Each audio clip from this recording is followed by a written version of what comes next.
All police officers need to be fit and healthy so they can meet the demands of a rewarding but challenging job. Once you pass the online assessment process, you'll take the fitness test and you'll undergo a medical assessment. So what's involved? You'll complete a confidential health declaration. We also need to check your hearing, eyesight, height, weight and body mass index, blood pressure, lung capacity and urine. So let's see how to give yourself the best chance of passing the medical assessment. Hearing. You need to be able to hear your colleagues and members of the public and hear what's being said on your radio, even when it's really noisy. Here are our top tips. Protect your ears from too much noise for 2 days before the medical. Avoid working with power tools, riding motorbikes and noisy clubs or gigs. And make sure your ears are clear of wax. If you do have any hearing issues, that doesn't mean you can't pass. You might just need a specialist review. Eyesight.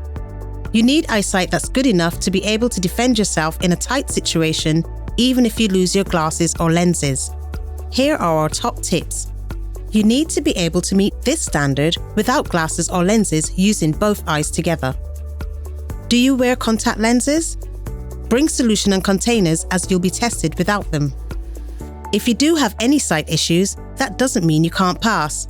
For example, if you're colorblind, you can still apply. You just might not be eligible for some specialist roles after your probationary period. Or, if you've had laser eye surgery, just wait 6 weeks before the eye test. If you're overweight, you'll find it harder to pass the fitness test and cope with patrols. If you're underweight, you could lack the muscle bulk you need to pass the fitness test and cope with the demands of the job. Here are our top tips. Eat healthily and exercise regularly. And aim for a body mass index between 18 and 30. Not sure how to calculate your BMI? Search NHS BMI calculator.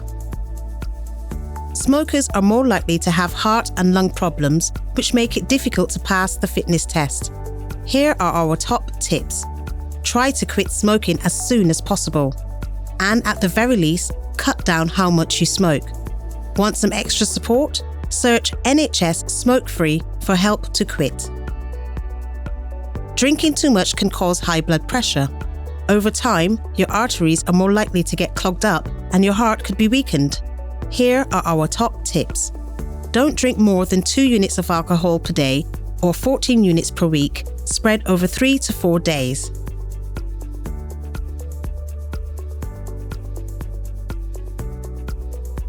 Taking drugs such as cannabis, ecstasy and cocaine is illegal. And as a police officer, you must uphold the law. That's why you'll be tested for drugs as part of the medical test. Here's our top tip. Never take illegal drugs. Do you have any existing health conditions? Don't worry, it doesn't mean you can't become a police officer. For example, if you have asthma. If it's well controlled with inhalers, that's fine. Diabetes. Your treatment should give you good blood sugar control and be able to adapt to the demands of the job. For example, variable meal patterns due to working shifts. Epilepsy. Ideally, you won't have experienced a seizure for at least 18 months, either on or off medication. Stress, anxiety or depression.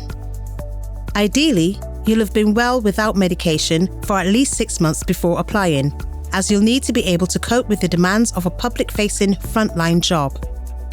Dyslexia. If you have a report confirming your condition, we'll take that into account during the recruitment process and make reasonable adjustments if necessary. You'll be supported during training and your career. Asperger's and autism. Again, a report confirming your condition will help us understand whether we need to make reasonable adjustments for you during the recruitment process and throughout your police career. Here are our top tips. Maintain a good attendance record in your current job. Bring a copy of your medical records or a note from your doctor with you to your medical. Be 100% honest and declare any existing conditions. It'll help us decide whether you need further assessment or reasonable adjustments to help you perform at your best. It'll also demonstrate your honesty and integrity. And that's it. We hope that's helped prepare you for your medical assessment. Best of luck!